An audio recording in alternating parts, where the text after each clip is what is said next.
사랑하는 자들아, 거류민과 나그네 같은 너희를 권하노니 영혼을 거슬러 싸우는 육체의 정욕을 제어하라. 너희가 이방인 중에서 행실을 선하게 가져 너희를 악행한다고 비방하는 자들로 하여금 너희 선한 일을 보고 오시는 날에 하나님께 영광을 돌리게 하려 함이라. 인간의 모든 제도를 주를 위하여 순종하되 혹은 위에 있는 왕이나 혹은 그가 악행하는 자를 징벌하고 선행하는 자를 포상하기 위하여 보낸 총독에게 하라. 곧 선행으로 어리석은 사람들의 무식한 말을 막으시는 것이라. 너희는 자유가 있으나 그 자유로 악을 가리는 데 쓰지 말고 오직 하나님의 종과 같이 하라. 무사람을 공경하며 형제를 사랑하며 하나님을 두려워하며 왕을 존대하라. 사환들아, 범사에 두려워함으로 주인들에게 순종하되 선하고 관용하는 자들에게만 아니라 또한 까다로운 자들에게도 그리하라.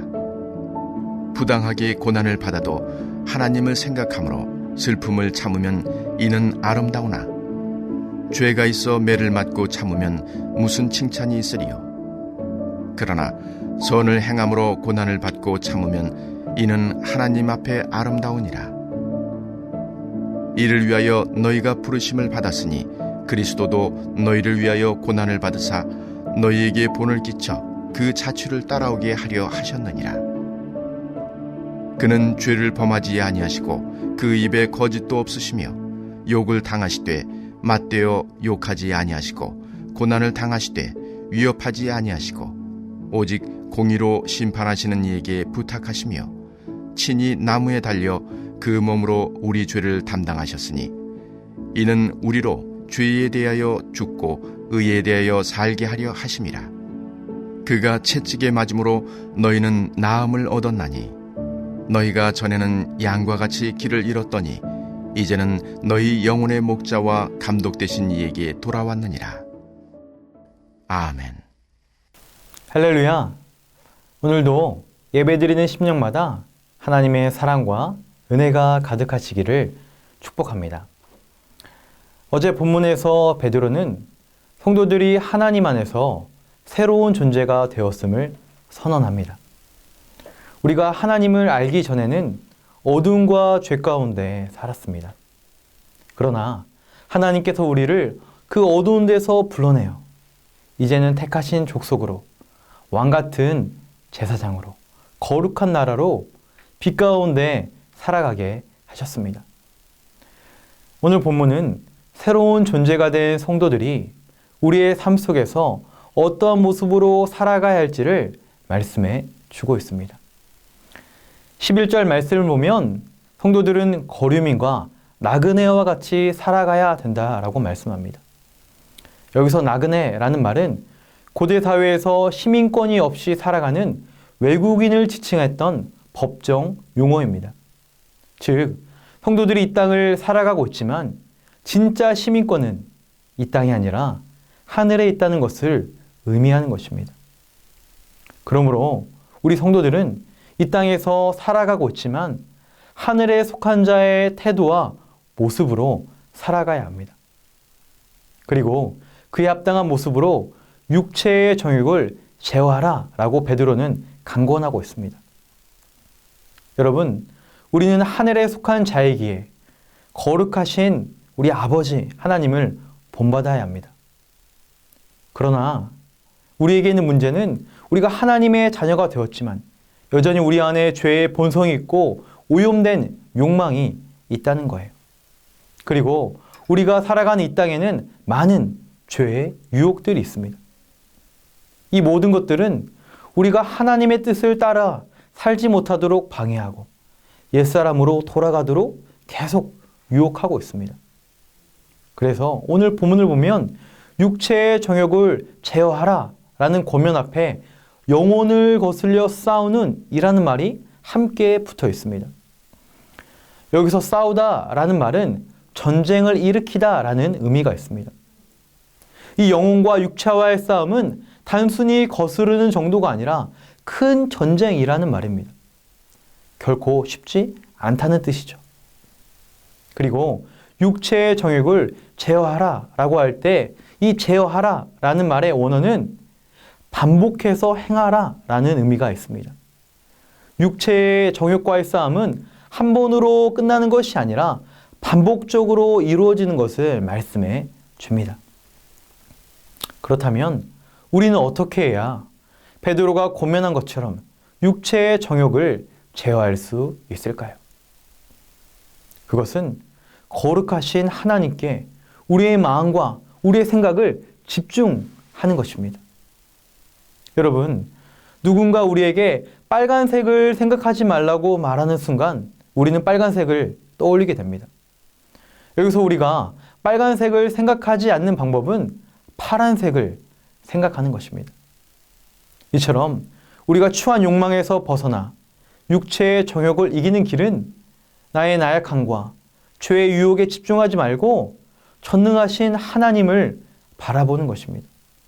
악한 마귀를 대적하며 죄를 이길 힘을 주시는 우리 예수님께 우리의 생각을 집중하고 그 예수님을 우리의 마음에 모시는 것입니다.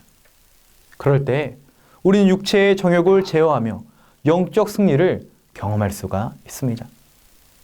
바라기는 여러분의 심령에 예수님을 늘 모심으로 육체의 정욕을 이기시며 하늘에 속한 자의 모습으로 살아가시기를 축원합니다.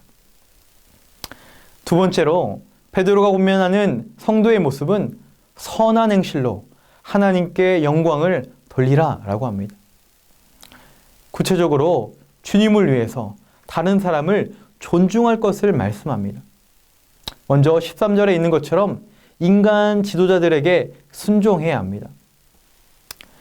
당시 성도들은 이방인 사회에서 빈번하게 거행했던 나라 행사에 참석하지 않았습니다. 이런 성도들의 태도로 많은 이방인들은 성도들을 어떤 사회에 불합리하고 안정에 위협적인 존재로 간주하게 되었습니다. 그래서 많은 오해를 받았습니다. 세상 사람들은 성도들이 황제의 명령을 거역한다고 여겼고 이런 의심 때문에 많은 박해를 성도에게 가했습니다. 이에 베드로는 교회가 사회 질서를 어지럽히는 것이 아니라는 것을 나타내기 위해 세상을 향해 너희가 올바른 태도를 가지라 라고 권면하고 있습니다. 그리고 계속해서 17절에 있는 것처럼 뭇사람을 공경하라고 합니다. 여기서 뭇이란 말은 모든 이라는 말입니다. 형제와 이웃을 비롯하여 모든 이들을 공경하라라고 권면하고 있습니다. 그러나 여러분, 우리가 마음에 드는 사람을 사랑하고 존중하는 것은 어렵지 않습니다. 문제는 우리를 함부로 대하는 사람이나 마음에 들지 않은 사람을 존중하는 것이 어렵다는 것입니다. 나에게 잘해주는 사람에게는 잘 대해주고 나쁜 자들에게는 함부로 대하라 라고 성경이 말씀하면 순종하기 쉬울 것 같지만 그렇게 말씀하지 않으십니다. 오히려 18절에 보니까 사환들아 범사의 두려움으로 주인들에게 순종하되 선하고 관용하는 자들에게만 아니라 또한 까다로운 자들에게도 그리하라. 종들이 주인에 대해 순종할 때 너그러운 주인만이 아니라 까다로운 주인에게도 그리하라 라는 것입니다. 여러분, 까다로운 사람 밑에서 일하는 것은 굉장히 힘든 일입니다. 이것은 큰 고난과 어려움과 같습니다. 그러나 성경은 그 순간에도 순종하라 라고 하십니다. 그리고 순종할 수 있는 방법을 말씀해 주는데요. 19절과 20절에 보면 그 방법이 있습니다. 그 방법은 바로 참으라, 인내하라입니다. 여러분, 이 말씀이 아멘으로 다가오십니까? 아니면 마음이 답답해지십니까? 마음이 어려워지는 것 같습니다. 그러나 참으라 라는 말씀 앞에 한 가지 단서가 붙어 있습니다. 바로 하나님을 생각함으로 참으라. 하나님을 생각함으로 참으라. 우리 인간적인 힘이나 어떤 인격의 힘으로 참는 것이 아니라 고난의 순간에 우리 하나님을 묵상하라는 거예요. 부당하고 어려운 일을 당할 때 나에게만 왜 이런 일이 일어나는 거야? 어디 두고 보자. 불평하고 원망하고 분노하며 나에게 고난을 주는 사람과 환경을 묵상하지 말고 그 순간에 하나님을 생각하라라는 것입니다. 나의 모든 아픔과 상황을 알고 계신 하나님, 지금도 우리와 함께 계시는 그 하나님, 나를 고난 중에도 붙들고 계신 하나님, 결국에 우리의 모든 아픔을 희노하여 주시는 그 하나님을 묵상하라. 여러분, 고난이 현실이라면 하나님께서 함께 하시는 것도 현실입니다.